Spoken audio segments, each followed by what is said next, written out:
ভোরের আলো ফুটতেই বৃন্দাবন জেগে ওঠে। যমুনার জলে রোদের ঝিলিক, হাওয়ায় ফুলের গন্ধ।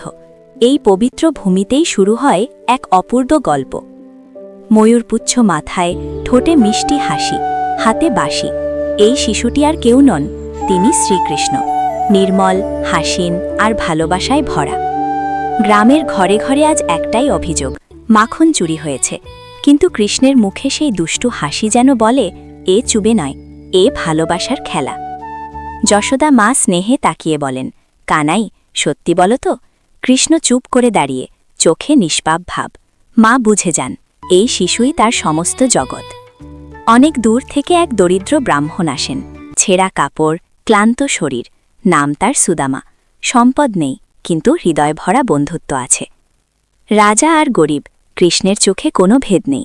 বন্ধুকে দেখে তিনি ছুটে আসেন, জড়িয়ে ধরেন সুদামাকে। এই আলিঙ্গনে বলে দেয়, বন্ধুত্বের কোনো দাম হয় না। সুদামা লজ্জায় মাথা নত করেন, সামান্য শুকনো চালই তার উপহার। কিন্তু কৃষ্ণ আনন্দে বলেন, বন্ধু, আজ তো রাজভোজ পেলাম। ভালোবাসা থাকলে সাধারণ জিনিসও অমূল্য হয়। ফিরে গিয়ে সুদামা অবাক হয়ে দাঁড়িয়ে যান। কুঁড়েঘর বদলে গেছে সুন্দর বাড়িতে।